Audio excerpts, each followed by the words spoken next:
out, and I knew that, you know, it was unique, but I had no sense that it was going to have this kind of life. All right, so we are going to open this up to a Q&A here in 1 second, except I get the first question. It's a question I have always wanted to ask, and it is for you, Wallace. My question is, what are you more tired of? People asking you to say inconceivable? Or people asking, are you tired of people asking you to say inconceivable?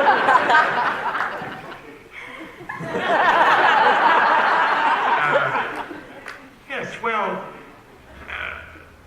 as I said to somebody, frankly, only a few minutes ago, it is,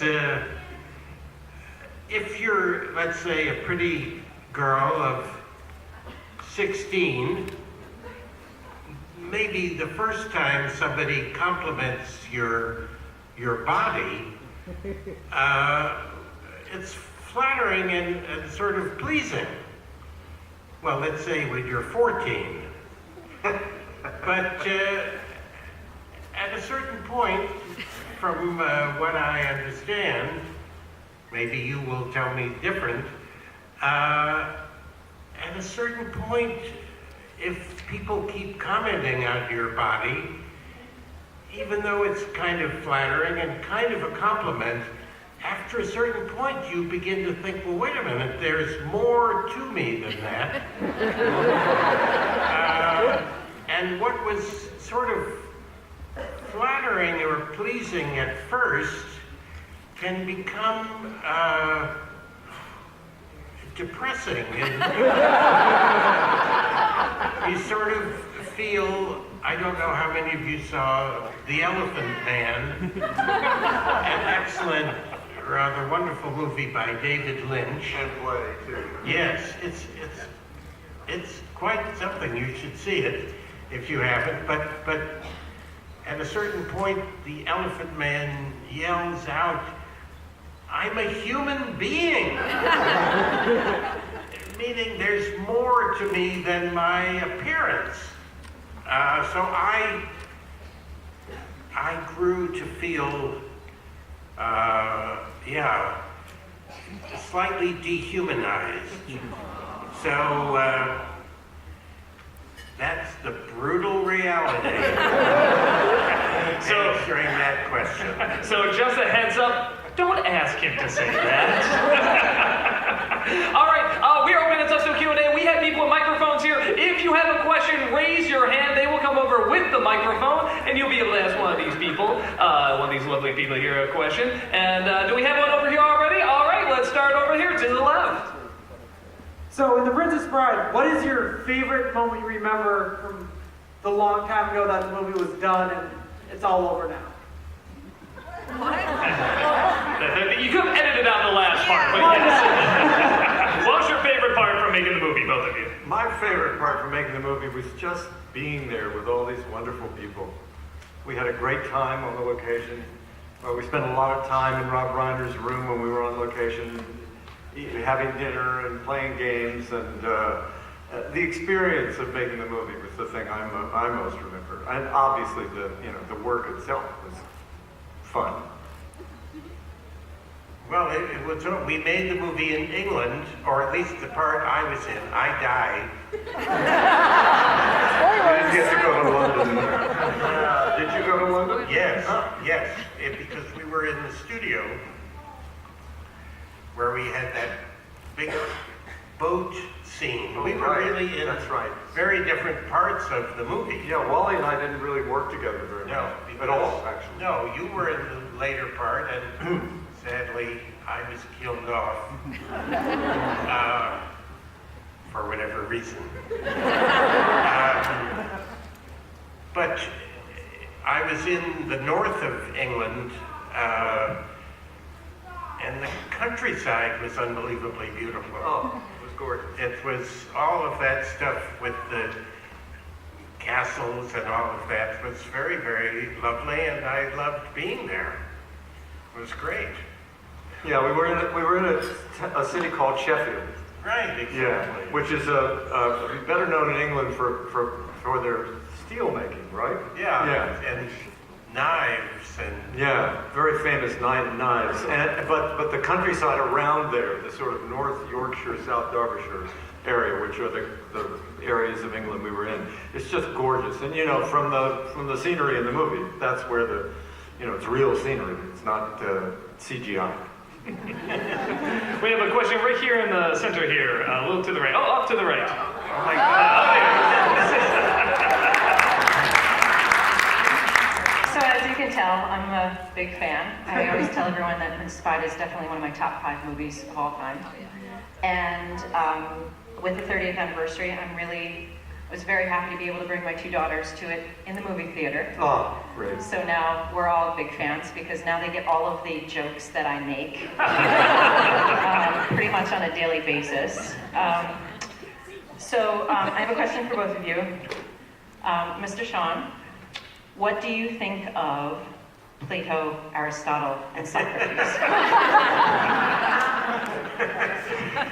I see how your daughters feel.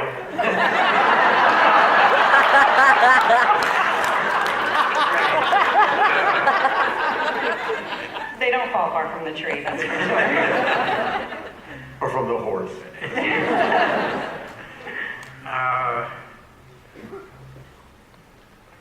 Well, I actually played the part of Socrates in the school play when I was 10. And, I have to free associate here if you're asking me this question. Yes, and my friends played Plato and Aristotle. I wrote the play. And so they were sort of my disciples. I wrote my friends being my disciples. And as some of you may know, there was a free speech issue in Athens back in that time, and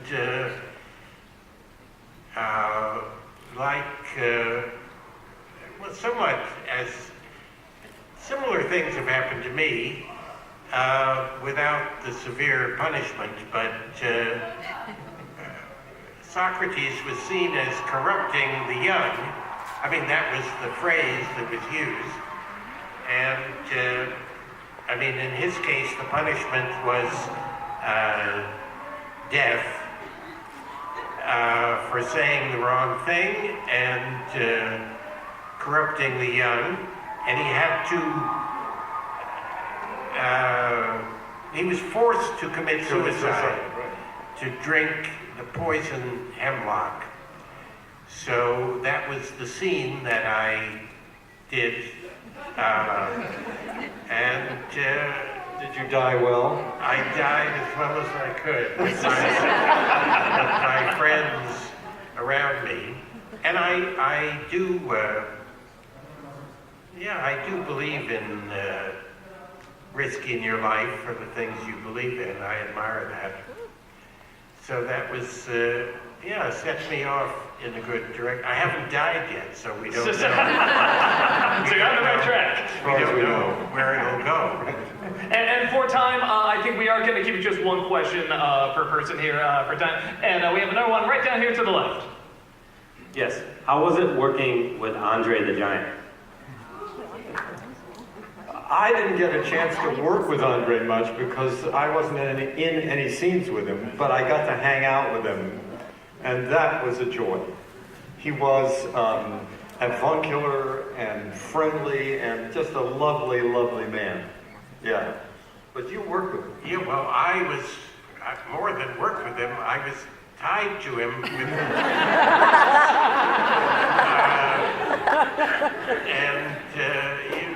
you learn a lot about people you're tied to, in a way. He was also, I was in, well, you've all seen the movie, so you know that scene where we're climbing the cliffs.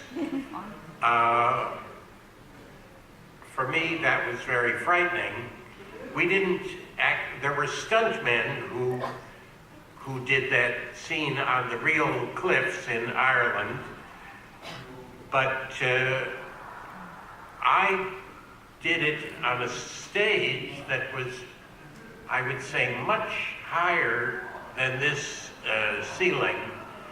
And I was tied to Andre, and it was genuinely, I'm afraid of heights, and I would never have been in the movie if I'd known I was going to be doing that.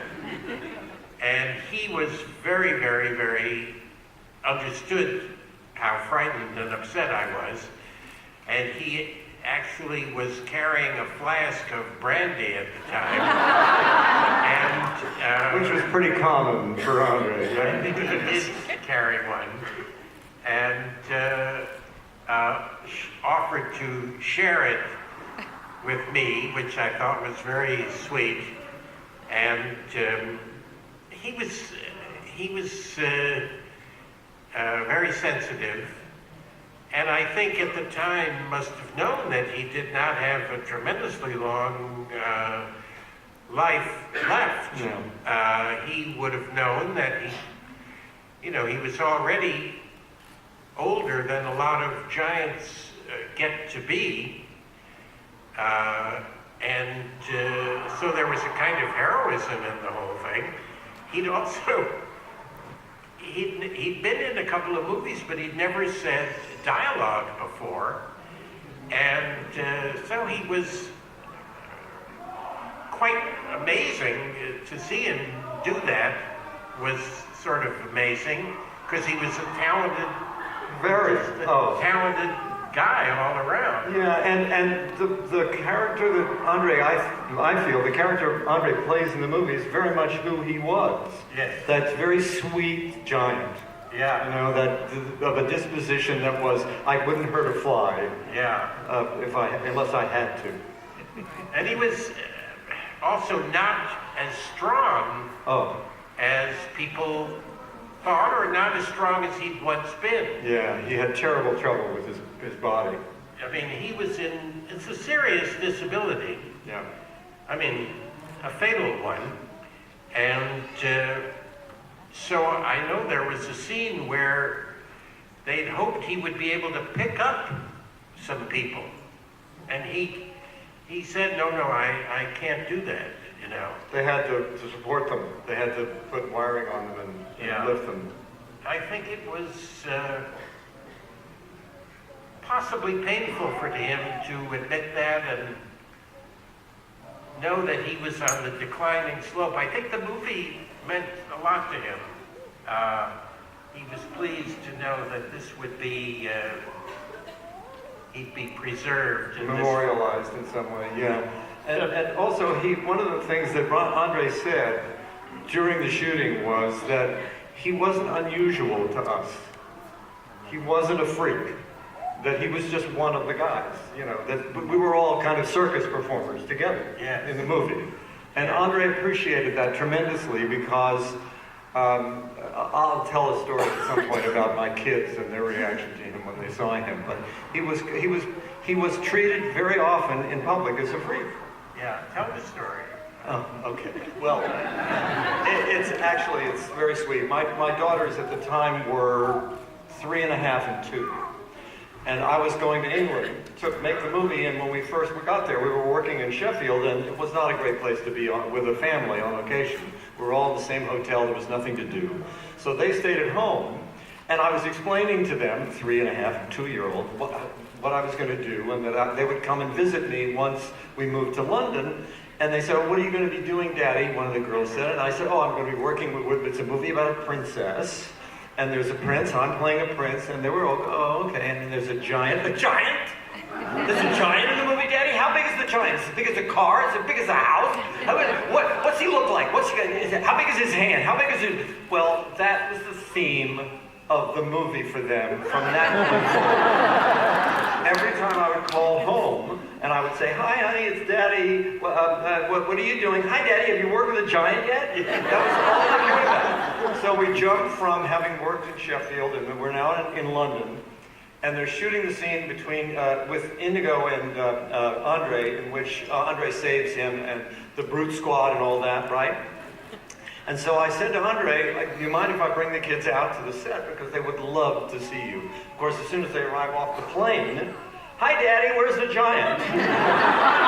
So Andre said, there's one, of course. So we go, I take the kids to the set. I have one of the girls and somebody who helped us have another one. And Andre had a huge trailer. You remember his makeup trailer? It was almost as big as the stage, right? Because they couldn't get him into the makeup chair in the regular trailer, right? And so he's sitting at one end, and we enter from the other end, and we're walking up the stairway, and we turn the corner. I'm holding one of the girls, and somebody else is holding the other. And Andre's sitting, and he gets up.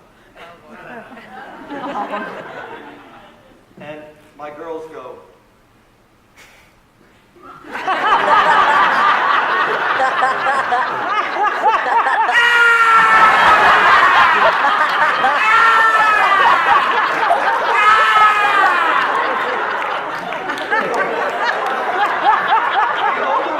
Screaming, and then the other one starts screaming. So now they're both screaming at the top of their lungs, and they wouldn't stop. So we had to take them away. So we take them back to the car, and I said, I gotta go talk to Andre. Like, I have to apologize. So I go to Andre's trailer, and I walk in, and I say, Andre, please forgive me. I'm so sorry the way the girls reacted. And he said, it's okay, boss. He always called everybody boss. They either run to me or they run from me. Aww. That was Andre. Wow. Yeah. That's a very good question. Got no one right here in the center.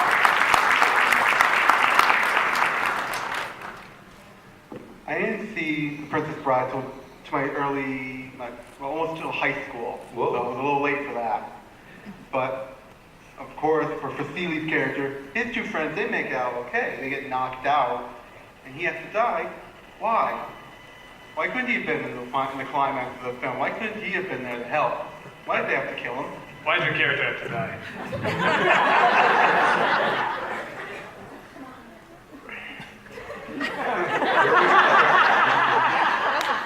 Well, yeah, this is a question that well, I never thought to ask the writer. I was obviously, I suppose I was flattered to be allowed to live even for a third of the film.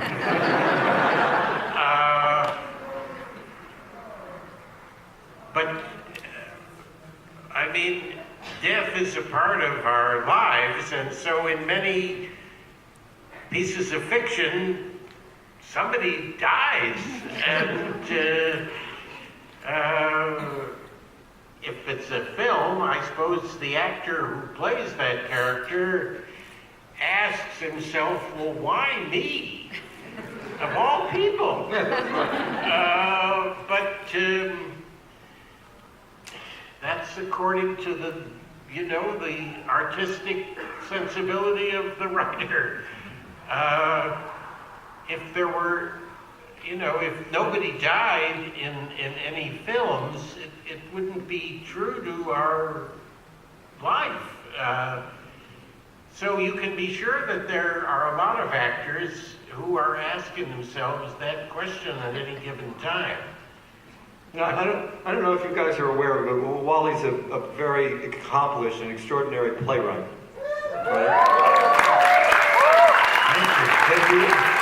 I have a question for you. Have you ever killed a character in your plays?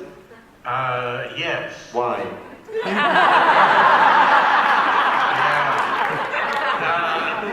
Yeah, in my case, it was about a group of people who were not terribly nice and not terribly courageous. They were afraid of stepping out of line from each other, and there was really only one admirable, decent person who you could look up to, and it was sort of inevitable that she would be killed if you thought about it, because she was doing something courageous, and in the environment of this play, if you gave it a little thought, you would realize that she wasn't going to survive. But nobody in the audience quite could predict that. So, yeah, I had a good reason why she died. Shit happens. Yeah. Right here, front left. Hi, I'm a huge fan of the movie. But I wanted to ask you, Chris, I know you've read the books, you said. What about the Pit of Despair? Do you think that maybe that part should have been in the film? Oh, This, how could it not have been? I mean, What do you mean? you know when they go down through the Pit of Despair, where there's the levels and stuff like that, reading the book brought so much more of the Pit of Despair. As Yeah, why yeah, it's yeah. not the Pit of Despair. Well, it's not possible when you're adapting a book into a film, or any other work of art, really, that you've got to abridge certain things. You know, you can't include every moment of everything. I mean, to me, the book is much darker in a lot of ways, scarier in a lot of ways. And I think that the decision that Bill made when he adapted it was that this is the way I want to tell the story for the screen. And I think it turned out okay. Over to the right here, in the back. Hi, this is for Wallace Shawn. Well, I read the book that Carrie Ellis wrote, As You Wish, and well, I found out that you were not, I mean, pretty much, you thought that Danny DeVito should have played your part, and I didn't think of Danny DeVito would have been perfect for it, but why did you think that Danny DeVito would probably take your part? Oh, well, you know, actors are represented by agents, and your agent ordinarily negotiates a contract for you and tells you you have, if you're going to audition, you have an appointment at such and such a time or whatever. My agent did something unusual, and I don't know why to this day, I don't know why he did it, because he's no longer my agent, although he still is an agent, but he told me who they actually wanted, rather than, he said, well, first, they wanted Danny DeVito. Secondly, they wanted Richard Dreyfuss. But they both turned down the part, and now they've come to you. Which... Not exactly inspiring and confident. I mean, if any of you become agents, I would say, don't do that, because I have to admit that I knew both of those. I mean, Danny I had worked with on Taxi, a TV show for people who and I'd met Richard Dreyfuss, and I have to admit that when I did my part, I had an image in my head of Danny playing that scene, whatever the scene was. And when I read the script and when I was learning my lines, at every stage, I was thinking, wow, he would be incredible doing this. And of course, that's why they wanted him. But that was not helpful to me, because he's totally different from me. I couldn't imitate how he would do it. I could only be sort of try to get his image out of my head and do it the way I would do it. So, yeah, I was thinking about him because Now, I don't know that I was the third choice. I might have been the 23rd choice. There could have been many people between Richard Dreyfuss and me, whom my agent neglected to mention. Whatever choice you were the best choice.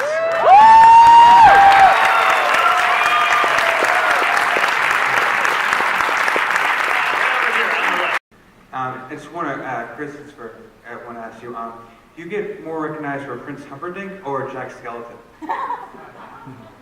Probably these days, Jack. Yeah. And it's just a matter of, I think, actually it's a similar kind of fan base, but Jack has, I think, a more expansive kind of fan base than Princess Bride does. Cool. Over here to the right. Hi, first of all, if you heard someone singing in the audience, that was me. And my question to, to all three, to Shawn, Wallace, Shawn, and Chris, what is the difference between acting for film and acting for animation? Good question. Oh, you've done animation too, haven't you? Yeah. Yeah, a lot. To me,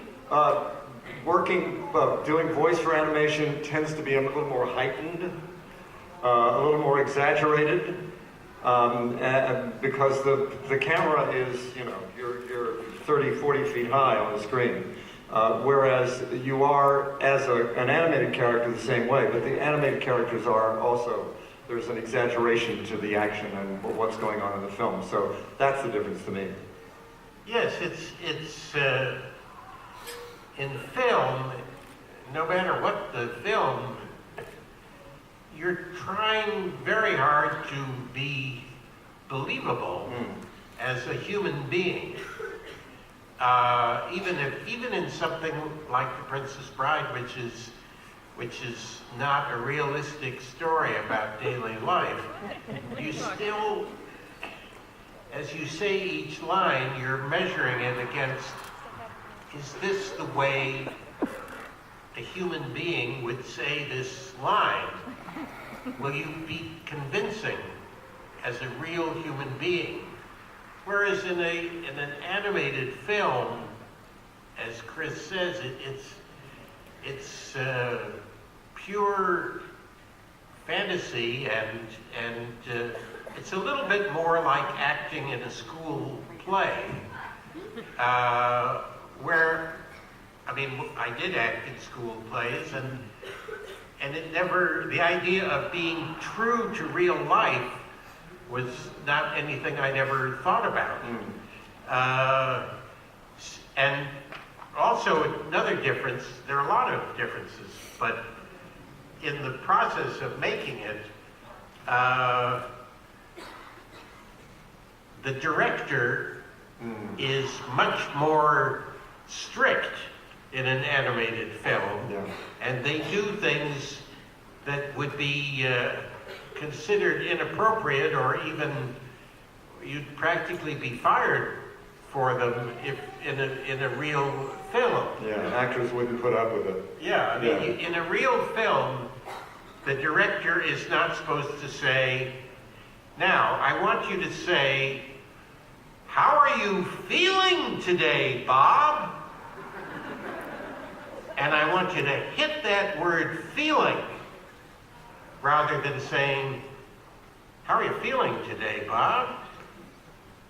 Well, you can't do that. That would be considered the director overstepping his proper role and taking away the role of the actor. The actor decides how he's going to say the lines. And then the director can then say, let's shade it this way or let's shade it this way. But very often in animated films, they sit there and basically they read the lines to you or for you. Yeah, some of the time. And doing them over and over and over again, different ways. Yeah. But we got one question per person. No, very, very good answer. Over here in the center near the left. Hi. We really love our villains sometimes, and you guys do play some very evil villains, but you also had some unflattering aspects to your characters, like cowardice and vanity. So I wanted to ask you, how did you feel about the villains that you both played? How did you feel about The villains. Villains that you played, their character. How do you feel about the villainous characters that you play? Well, you always have to understand them. You don't necessarily have to like them, and nor do you have to guide the audience to like them, but you do want the audience to understand what their motivations are. You want them to know why they're doing what they're doing, and that it's not just out of some sense of pure evil, although Humperdinck is pretty close to pure evil.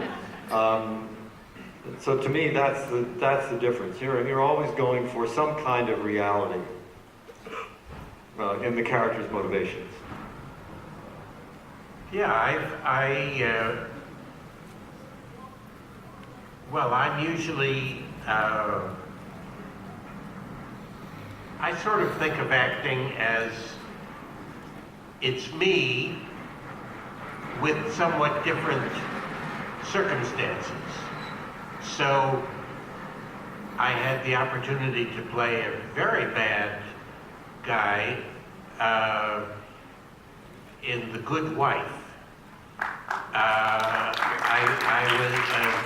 Which is a wonderful TV show, and I played a guy who threatened people and frightened people into lying on the witness stand by threatening them that they might be killed or even that their children could be killed.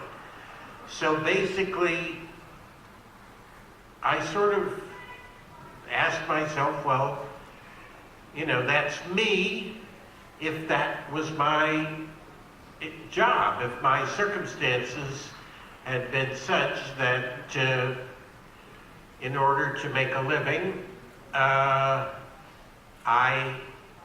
was doing that work of being someone who threatened others. And it was very interesting because it wasn't so far away. I didn't add anything. I simply subtracted my own good luck and my own good fortune that I've had in various ways, including the good fortune of being an actor rather than a murderous criminal.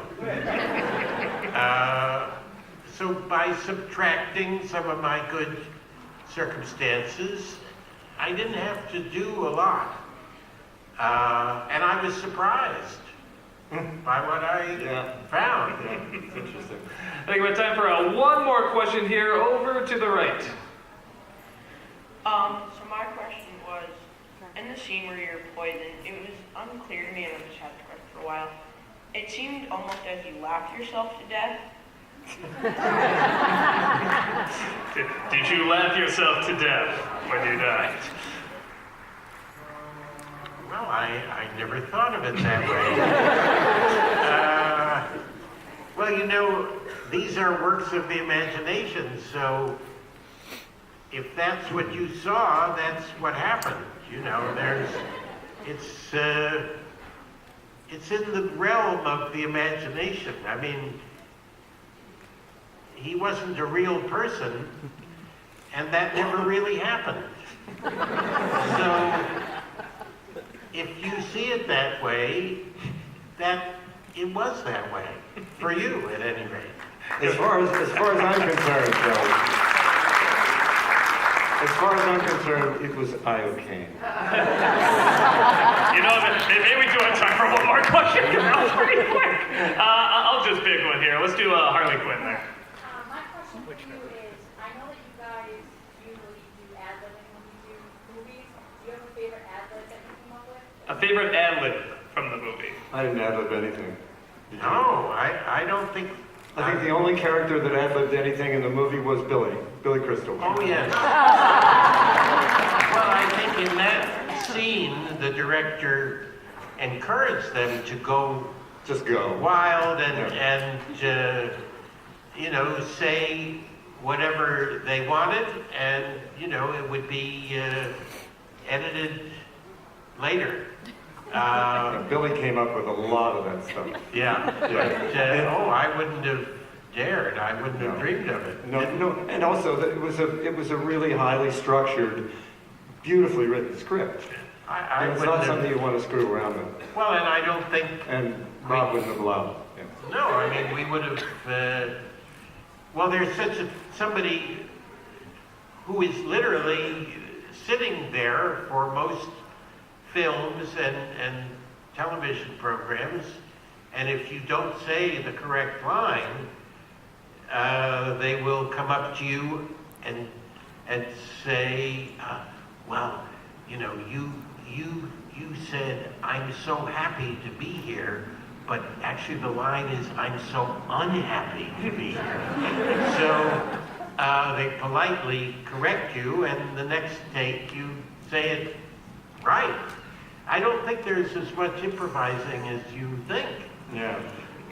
Although, just a quick anecdote. Manny Patinkin talks about the fact that he rehearsed that sword fight for months with Carrie Ellis. They rehearsed every time. They were offset. If they were working, they went off in the corner and worked. They worked forever to do that amazing sword fight. He never had a nick on his body. He never hurt himself. The only time he was hurt was he cracked a rib laughing during the Billy Crystal scene.